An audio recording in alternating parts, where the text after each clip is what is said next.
நமக்கு முடிக்க முடியாது. நான் வந்து இதை வந்து உங்களுக்கு ரெக்கார்ட் பண்ணி நம்ம குரூப்பில் போட்டுருவேன். பாடம் முழுவதையும் ரெக்கார்ட் பண்ணி ஏற்கனவே இப்போ நடக்கிறதெல்லாம் ரெக்கார்ட் ஆகிட்டு இருக்கோம். அதனால் அது பிரச்சனை கிடையாது. நம்ம மீதி மட்டும் வந்து ஜூலை 5 நம்ம அங்கே ஓப்பனிங் சாட்டர்டே. அதுக்கு அடுத்து 12 ஜூலை 12 வந்து அவங்க ஸ்டாலின் 2 பாடம் எக்ஸாம். அப்புறம் ஜூலை 19 வந்து பார்த்தீங்கன்னா இந்த பாடம் பிரபு நாட்டு எக்ஸாம். அப்புறம் 26 தானே கடைசி ஜூலை 26 உங்கள் எக்ஸாம். அதுக்குள்ளே நீங்கள் என்னென்ன பண்ணுவீங்களா பண்ணி எக்ஸாம் பண்ணிட்டீங்கன்னா நம்ம அடுத்து ஆகஸ்ட்டில் வந்து நம்ம அடுத்த வருஷத்துக்குள்ளே பாடத்துக்குள்ளே போயிடலாம். நம்ம போயிடுவோம். ரொம்ப டீட்டெயில் இருந்தாலும் ஒரு சுருக்கமாக ஒரு இதாக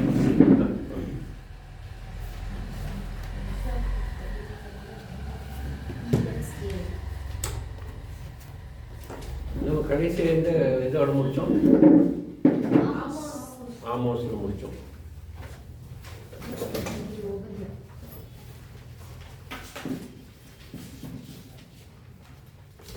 உபதியா பற்றி படிக்கணும். சரியா? உபதியா வந்து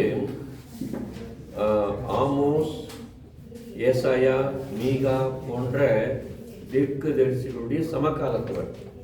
இவர்களோடு கூட ஒரே காலகட்டத்தில் ஊழியம் செய்தவர்.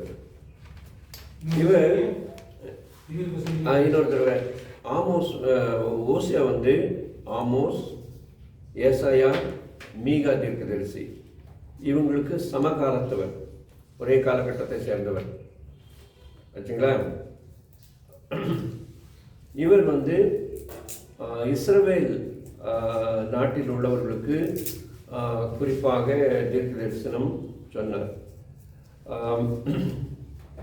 இவர் வந்து சமாரியாவிலிருந்து தன்னுடைய ஊழியத்தை தொடங்கினாலும் சமாரியாவை விட்டு யூதா தேசத்துக்கு போக வேண்டிய சூழ்நிலை வந்தது. இவர் கிட்டத்தட்ட 72 ஆண்டுகள் ஊழியம் செய்ததாக நமக்கு தெரிய வருகிறது. அதனால் இவர் வந்து சுமார் 92 அல்லது 92லிருந்து 98 வயதுக்குள்ளே வாழ்ந்திருக்க முடியும். இப்போ எல்லாம் 100 வயசு வாழ்றாங்கன்னு சொல்கிறாங்க இல்லையா? கிட்டத்தட்ட அந்த அளவுக்கு 92 அல்லது 92 முதல் 98 வயது வரைக்கும் உள்ள அந்த காலகட்டத்தில் அவருக்கு வயது இருக்கும் வரைக்கும் வாழ்ந்திருக்கிறார். ஆனால் அவருடைய ஊழிய காலம் 72 வருடங்கள். 72 வருடம் ஊழியம் செய்ததாக இவரை பற்றி பின்னணி குறிப்புகள் நமக்கு சொல்லுகிறது. ஆமாம்.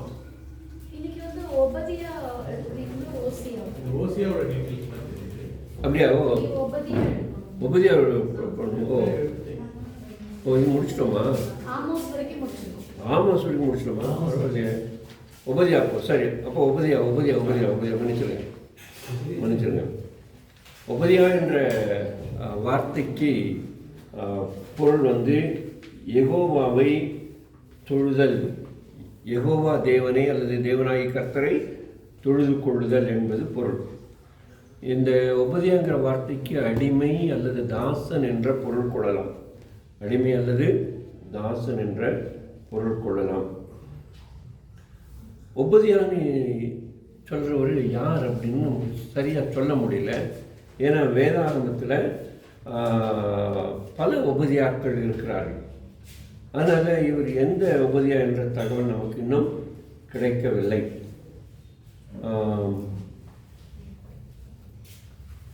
இந்த புஸ்தகம் ஒரே ஒரு அதிகாரம் தான் இருக்குது. பொதுவாக இப்படி தமிழில் ஒரு பழமொழி சொல்லுவாங்க, கேள்விப்பட்டிருக்கீங்களா? கடுகு சிறுத்தாலும் காரம் பெருசுன்னு.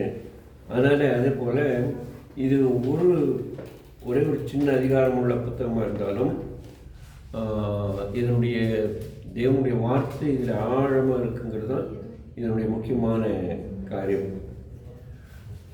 இந்த உபதியா ஏதோம் நாட்டில் உள்ளவர்களுக்கு தீர்க்க தரிசனம் சொல்கிறார். ஏதோம் நாடு என்பது எது? ஏசாவினுடைய சகோதரனாகிய ஏசாவுடைய சந்ததியாருடைய ஊர், அந்த அந்த மக்கள், அந்த அவருடைய பின் சந்ததியார். ஏதோம்ங்கிறது அவங்க அந்த நாட்டுக்கு பேர். இஸ்ரவேல் நாடு இஸ்ரவேலுடைய பெயரை தாங்கி இருக்கிறது. ஏதோம் என்பது ஏசாவின் பெயரை தாங்கி இருக்கிறது. இந்த ரெண்டு பேருக்கும் பல நாட்களாக பகை இருந்தது. அது நமக்கு தெரியும் ஆரம்ப காலத்திலிருந்து. இஸ்ரவேலுக்கும் ஏதோமுக்கும் பல காலமாக பகை இருந்தது. இந்த பகை அவ்வப்போது சமாதானமாகவும் இருந்தாலும் அந்த பகை இருந்துகிட்டே இருந்தது. இந்த பகையை தீர்ப்பதற்காக இந்த தீர்க்க தரிசன நூலில் பல கருத்துக்கள் சொல்லப்பட்டிருந்தாலும் இந்த ஏதோமியர்களுடைய குணாதிசயங்களை பற்றி இந்த புத்தகம் நிறைய தகவல் சொல்லுகிறது. இந்த ஏதோமியர்களை பற்றி நம்ம படிக்கும்போது இந்த ஏதோமியர்களுக்கு 12 குலத்தலைவர்கள் இருந்தார்கள் என்று வாசிக்கிறோம். எப்படி இஸ்ரவேலுக்கு 12 குலத்தலைவர்கள் இருந்தார்களோ அதே போல் இவர்களுக்கும் 12 குலத்தலைவர்கள் இருந்தார்கள். இவர்களும் எகிப்துக்கு அடிமைகளாக இஸ்ரவேலர்கள் எகிப்துக்கு அடிமைகளாக போன போது இவர்கள் இஸ்ரவேல் நாட்டிலே அதிகமாக தங்களுடைய இடங்களை பிடித்து கொண்டிருந்தார்கள். இதனாலே ஆண்டவர் அவர்கள் திரும்பி கொண்டு வரும் பொழுது அவர்களை அந்த இடத்தை அதிலிருந்து துரத்துவதற்காக எல்லா காரியத்தையும் செய்தார் என்ற கருத்தை நாம் படிக்கிறோம். குறிப்பாக இவர்கள் பற்றி சங்கீதத்தில் நாம் ஒரு வசனம் படிக்கிறோம். இவர்கள் நேபுகாத் நேச்சாருடைய அடிமைத்தன காலத்தில், அதாவது நேபுகாத் நேச்சார் இஸ்ரவேலரை அடிமைகளாக கொண்டு போன போது இவர்கள் அதிகமாய் மகிழ்ந்து கொண்டாடினார்கள் என்று இவர்களை குறித்து சொல்லப்பட்டிருக்கிறது. ஆகவே அதற்கெல்லாம் சேர்த்து தேவன் பழி வாங்கினார். வேதத்தில் நான் வாசிக்கிறோம், இஸ்ரவேலை நான் நேசித்தேன், ஏசாவை நான் வெறுத்தேன் என்ற வார்த்தை இருக்கிறது. அதன்படி தேவன் ஏசாவை வெறுத்தார். ஏசா என்றால் ஏசாவே அல்ல, ஏசாவுடைய சந்ததியாரை. இந்த சந்ததியார் இப்பொழுது ஒன்றுமில்லாமல் போய்விட்டார். இந்த சந்ததியார் இப்பொழுது ஒன்றுமில்லாமல் போய்விட்டார்கள். அவர் யார் என்று இவர்களை தேடினாலும் கண்டுபிடிக்க முடியாது. எல்லாரும் யுத்தத்திலே போரிலே போய்விட்டார்கள். உபாகமம் 23:1 தேவன் ஏதோமியர்களிடத்தில் இஸ்ரவேல் மக்கள் அன்பாக நடக்க வேண்டும் என்று சொன்னார்கள். இருந்தாலும் ஏதோமியர்களுடைய செயல் இருக்கு இல்லையா, அது ஒரு விதமான முரட்டுத்தனமாக இருந்தது. அதனால தேவன் அவர்களை முற்றுமாக அழித்து போட வேண்டிய சூழ்நிலை வந்தது. இந்த ஏதோம் மக்களை முற்றுமுடி அழித்தவர் யார் தெரியுமா? பெர்ஷியா மன்னர். இன்றைக்கு ஈராக் இருக்கு இல்லையா, இன்றைக்கு ஈராக் எப்படி இஸ்ரவேலை அழிக்கணும்னு கங்கணம் கட்டுதோ அதே போல கங்கணம் கட்டாமையே இந்த மக்களை முற்றுமாக அழித்து போட்டார்கள். இவர்களை குறித்து நாம் படிக்கும்போது வேதாகமத்தில் அதிகமாக படிக்கிறதில்லை, தள்ளுபடி ஆகமத்தில் இவர்களை குறித்து கொஞ்சம் தகவல்களை நாம் படிக்கிறோம்.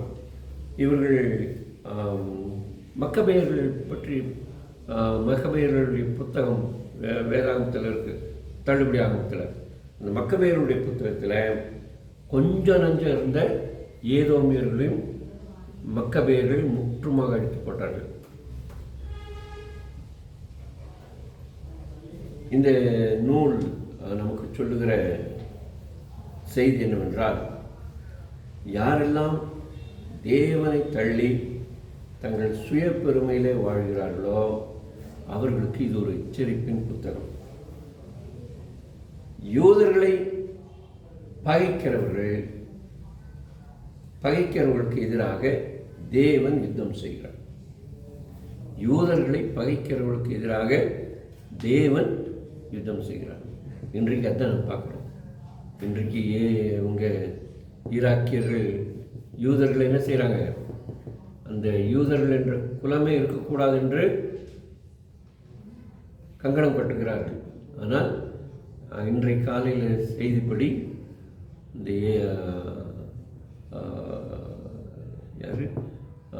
ஈராக்கியர்கள் முற்றுமாக நாசத்தில் போய்விட்டார்கள். கொஞ்சம் பேர் இருக்காங்க, இருந்தாலும் அவருடைய அதிகார வல்லமை ஒழிந்து போனது என்று நாம் அறிகிறோம். ஆக தேவன் தம்முடையவர்களுக்காக யுத்தம் செய்கிறார் என்பதுதான் இதனுடைய முக்கியமான தகவல். ஸோ இன்றைக்கும் கர்த்தரால் மீட்கப்பட்ட ஜனங்கள் கர்த்தரை சார்ந்திருக்கும் பொழுது கர்த்தர் அவர்களுக்காக யுத்தம் பண்ணுவார். சரி, இந்த புஸ்தகம் நமக்கு சொல்லுகின்ற ஒரு முக்கியமான தகவல், 2 முக்கியமான தகவல். ஏதோ தாழ்த்தப்படும். 2வது, அதன்படி தாழ்த்தப்பட்டார்கள் கொஞ்சம் கொஞ்சமாக. இங்கே வசனம் சொல்லுகிறபடி கொஞ்சம் கொஞ்சமாக தாழ்த்தப்பட்டு போனார்கள். 2வது, ஏதோ அக்கிரமத்தின் நிமித்தமாக அவர்கள் தகர்க்கப்பட்டு போனார்கள். கடைசியாக ஏதோ முற்றும் முடிய அழிக்கப்பட்டார். வரலாற்றில் இன்றைக்கு அவர்களை தேடி பார்த்தாலும் அவர்கள் இருக்கிற இடத்தை நம்மால் கண்டுபிடிக்க முடியவில்லை. ஏதோம் என்ற ஒரு இனம் இருந்தது என்று வரலாறு தான் சொல்கிறதே தவிர ஏதோமியர்கள் என்ற ஒருவர் இருக்கிறார்கள் என்று யாரும் சொல்லக்கூடாதபடி போய்விட்டது. அடுத்ததாக இத்தோடு இந்த உபதியாவை நிறுத்திவிட்டு யோனா புத்தகத்துக்கு போக விரும்புகிறேன். யோனா புத்தகம் நம்மில் அநேகருக்கு தெரியும். தேவனுடைய ஊழியக்காரன் கீழ்ப்படியாமல் போனான். இந்த நூல் பலவிதமான வேத அறிஞர்களால் கட்டுக்கதை என்று சொல்லப்படுகிறது. ஆனால் உண்மையிலே இது கட்டுக்கதை அல்ல. ஏன் சொல்கிறார்கள் என்றால், ஒரு மனிதன் எப்படி 3 நாள் மீனின் வயிற்றுக்குள்ளே இருக்க முடியும்? மீன் அவரை என்ன செய்திருக்கும்? ஜீரணித்திருக்குமே. ஆனால் இது நடக்கக்கூடிய காரியம் அல்ல என்று சொல்லுகிறார்கள். ஆனால் நமக்கு ஒரு உறுதியான காரியம் என்னவென்றால், நம்முடைய ஆண்டவராக இயேசு கிறிஸ்து யோனாவை பற்றி சொல்லியிருக்கிறார். பொய் சொல்லாத இயேசு கிறிஸ்து யோனாவை பற்றி சொல்லியிருக்கிறார். அதனால் இது முற்றும் முடிய நடந்த ஒரு நிகழ்வு என்பதை நாம் அறிகிறோம். யோனாவை பற்றி பார்க்கும் பொழுது யோனா சரித்திரத்தில் முக்கியமானவர் என்பதை நாம் அறிந்து கொள்கிறோம். 1 ராஜாக்கள் 14:24 படி யோனா சரித்திரத்தில் இருந்த ஒரு மனிதர். யோனா கலிலேயாவில் உள்ள கத்கேபார் என்ற ஊரில் பிறந்திருக்கிறார். இந்த ஊர் இன்றைக்கு நாசரேத்துக்கு அருகில் இருக்கிற ஒரு சிற்றூராக இருக்கிறது. யோனாவின் ஊழியம் பற்றி இந்த புத்தகம் சொல்லுகிறது. யோனா தீர்க்கதரிசியை தேவன் அழைக்கும்போது அவன் கீழ்ப்படியவில்லை. அதனாலே தேவன் அவரை வலுக்கட்டாயமாக தான் சொல்ல வேண்டிய செய்தியை சொல்லும்படி அவரை கொண்டு போனார் என்ற தகவலை தான் நாம் இந்த புத்தகத்தின் மூலமாக அறிய முடிகிறது. இந்த புத்தகத்திலிருந்து நாம் அறிகிற இது என்னவென்றால், கர்த்தர் புறஜாதிகள் மேலும் மன உருக்கமும் இரக்கமும் நீடிய சாந்தமும் மிகுந்த கிருபையும் உள்ளவர். கர்த்தர் இஸ்ரவேலர்களுக்கு மட்டுமல்ல, புறஜாதி மக்களுக்கும் அவர் அப்படிப்பட்டவராக இருக்கிறார். இன்றைக்கு கிறிஸ்துவர்களுக்கு மட்டுமல்ல, கிறிஸ்துவர் அல்லாதவர்களுக்கும் தேவன் எப்படிப்பட்டவராக இருக்கிறார்? இரக்கமும் மன ஒழுக்கமும் நீடிய சாந்தமும் மிகுந்த கிருபையும், தீங்குக்கு மனஸ்தாபப்படுகிறோம், நீடிய சாந்தமும் பொறுமையும் உள்ளவராய் இருக்கிறார் என்பதை இந்த புத்தகம் பொதுவாக நமக்கு சொல்லுகிறது. ஆகவே நாம் இந்த புத்தகத்தை படிக்கும் பொழுது கீழ்ப்படியாதவர்களாக இருக்கக்கூடாது, கீழ்ப்படிகிறவர்களாக இருக்க வேண்டும். கர்த்தருடைய சேவையை செய்வதற்கு, கர்த்தருடைய ஊழியத்தை செய்வதற்கு நாம் ஒவ்வொருவரும் கீழ்ப்படிதல் உள்ளவர்களாக இருக்க வேண்டும் என்பதை நாம் அறிந்து கொள்கிறோம். சரி, இப்போ ஒரு கேள்வி, யோனா ஏன் கீழ்ப்படியாமல் போனான்? யோனா ஏன் கீழ்ப்படியாமல் போனான் என்றால், அவன் இஸ்ரவேல் என்ற அந்த நாட்டின் மீது வைராக்கியம் கொண்டவனாக இருந்தான், தேசபக்தி நிறைந்தவனாக இருந்தான். ஆனால் தேவன் இவரை யாரிடத்தில் போக சொல்கிறார்? நினிவேக்கு போக சொல்கிறார். நினிவேயில் உள்ளவர்கள் இன்னொரு நாட்டை சேர்ந்தவர்கள். ஆகவே இவன் அந்த நாட்டுக்கு போய் தேவனுடைய வார்த்தையை சொல்ல மறுத்து விடுகிறான். இதை நாம் இந்த காலத்தில் இருக்கிற நமக்கும் அதை நாம் எடுத்துக்கொள்ள முடியும். ஒருவேளை நம்முடைய மக்கள் உலக பிரகாரமாக ஆதிவாசிகளாக, பழங்குடிகளாக நாம் அறியப்படுகிறோம். நமக்கும் தேவன் சேவை செய்ய சொல்லி ஒருத்தரை அனுப்பும்போது அவர் இல்லை என்று சொன்னால் அது எப்படி இருக்குமோ அது போன்றுதான் இதுவும் என்று நாம் எடுத்துக்கொள்ளலாம். சரியா? சரி, தீர்க்கதரிசன புஸ்தகத்தில் முதலாவது யோனா இங்கே கீழ்ப்படியாமை பார்க்கிறோம். யோனாவுடைய கீழ்ப்படியாமை, முதலாவது கட்டளை வருகிறது, ரெண்டாவது நம்முடைய கீழ்ப்படியாமை பார்க்கிறோம், மூன்றாவது யோனாவுடைய மிகப்பெரிய ஜெபத்தை பார்க்கிறோம். அடுத்து யோனாவுக்கு கடவுள் அந்த ஜெபத்தை கேட்டு திரும்பமாக ரெண்டாவது முறை கட்டளை கொடுக்குறார். கடவுள் எப்பொழுதும் ரெண்டாவது சான்ஸ் கொடுப்பார். கடவுள் எப்பொழுதுமே ரெண்டாவது சான்ஸ் கொடுப்பார். இந்த ரெண்டாவது கட்டளை கொடுக்குறார். அடுத்ததாக யோனாவுடைய ஊழியம் மிக சிறப்பாக வெற்றிகரமாக நடக்கிறது. யோனா பிரசங்கம் பண்ணினபடியே எல்லாரும் கேட்டு நடக்கிறார்கள். அதற்கு பிறகு யோனா மனம் வருந்துகிறார்.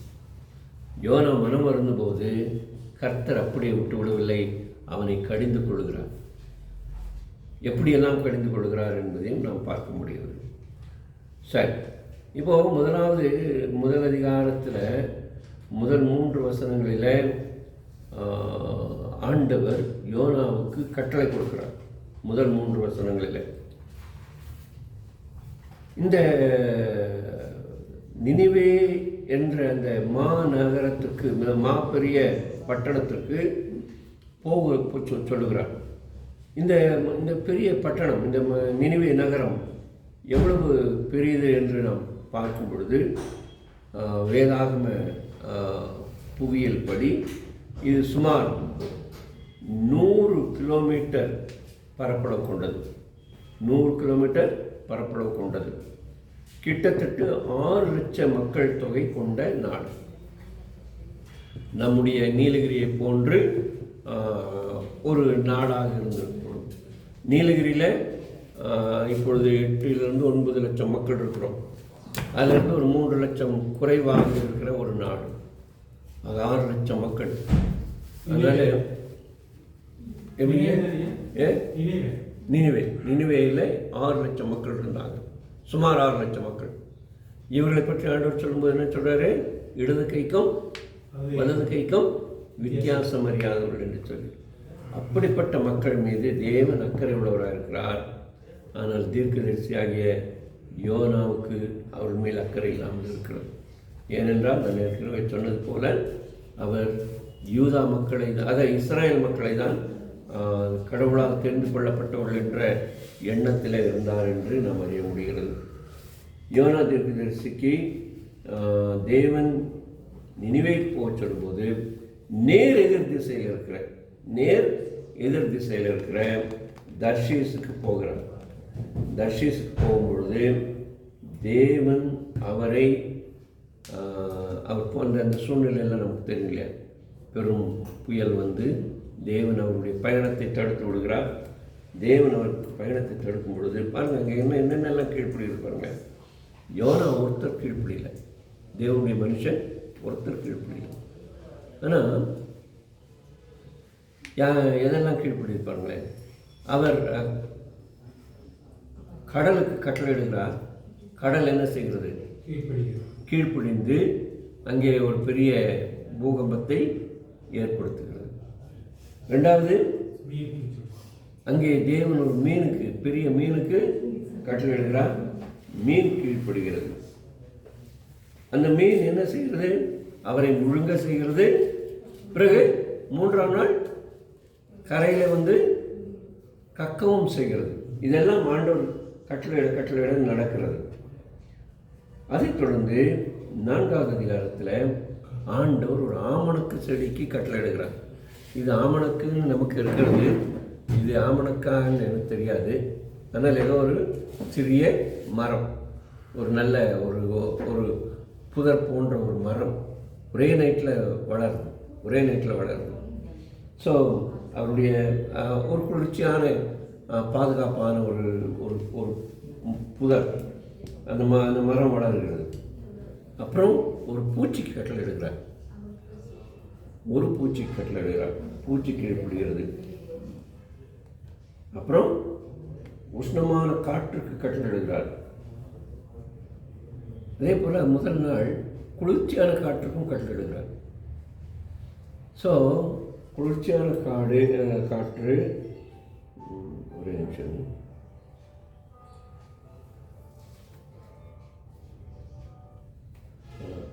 I'll get back to you in a few minutes. Please wait. I'll call you back in a few minutes. No. I'm elsewhere outside. I'll call you back in a few minutes. Please.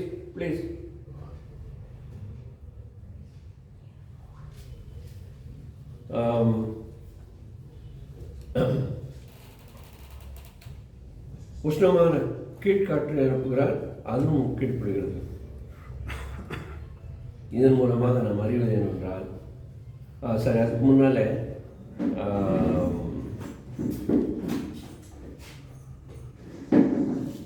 யோனாவுக்கு தூக்கம் வருகிறது. சாதாரணமாக யாருக்கு தூக்கம் வராது? கர்த்தர் தமக்கு பிரியமானதுதான் தூக்கம் கொடுக்குறார். ஆனால் இவருக்கு நல்ல தூக்கத்தை கொடுக்குறார். சரி, ஆக இந்த புத்தகங்களிலிருந்து நாம் அறிவது, தேவனால் சிருஷ்டிக்கப்பட்டவைகள் எல்லாம் தேவன் கீழ்ப்படுகிறது. தேவனுடைய ஊழியக்காரனாகிய தீர்க்கதரிசி மாத்திரம் கீழ்ப்படியாமல் இருக்கிறார். ஆக இது மூலமாக நாம் அறிய வேண்டியது, நாம் ஒவ்வொருவரும் கட்டாயம் கீழ்ப்படிய வேண்டும், கீழ்ப்படியாமல் இருக்கக்கூடாது என்பதுதான். அடுத்ததாக யோனா தீர்க்கதரிசியுடைய ஜெபம் 2வது அதிகாரத்தில் சொல்லப்பட்டிருக்கிறது. அதில் அவர் படுகிற பாடுகளை, கஷ்டங்களை எல்லாம் அவர் சொல்லுகிறார். அவர் அந்த அந்த அந்த புத்தகத்தில் அந்த ஜெபத்தை ஒரு முறைக்கு 2 முறை படித்து பாருங்கள். கடற்பாசி என் தலையை சுற்றி இருக்கிறது, நான் ஆழத்தில் இருக்கிறேன், பூமியின் ஆழத்தில் இருக்கேன் என்றெல்லாம் நிறைய விவரணையோடு அவர் சொல்லுகிறதை பார்க்கிறோம். திரும்பமாக யோனாவுக்கு சரி, அந்த மீனுக்கு கட்டளையிட கரையில் அவர் கக்கும் பொழுது அவருக்கு திரும்ப கட்டளை வருகிறது. கட்டளை வரும்போது அவர் திரும்ப அந்த கட்டளை கீழ்ப்படிந்து போகிறார். ஆனாலும் முழு மனதோடு அல்ல. ஆக அவர் அங்கே போகிறார். அவர் பிரசங்கம் பண்ணுகிறார். பிரசங்கத்தை கேட்டு அந்த நாட்டின் ராஜா என்ன சொல்கிறார்? நாம் எல்லாரும் என்ன இருப்போம்? உபவாசம் இருப்போம், நம்மை தாழ்த்துவோம். நாம் மட்டுமல்ல, நம் மிருக ஜீவன்களும் உபவாசிக்கட்டும் அப்படின்னு சொல்லி பாவம் எருமை மாடுகளுக்கும் ஆட்டுக்குட்டிகளுக்கும் நாய் பூனைகளுக்கும் தண்ணி கூட வைக்கலை.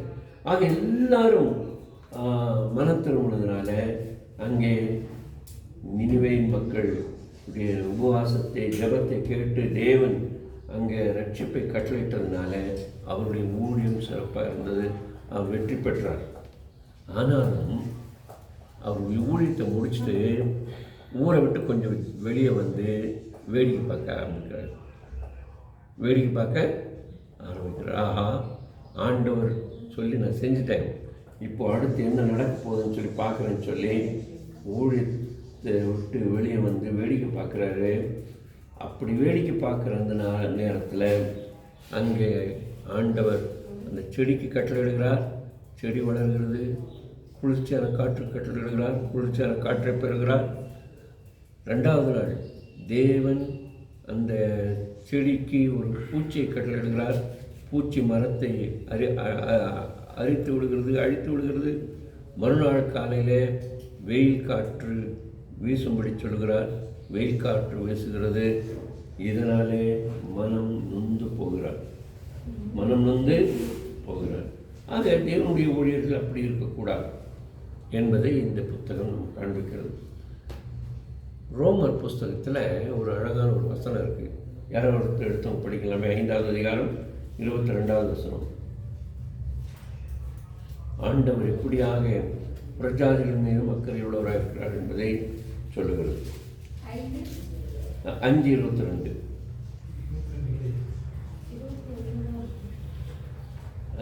5:22 இல்லை ஏம்மா? அப்படியா?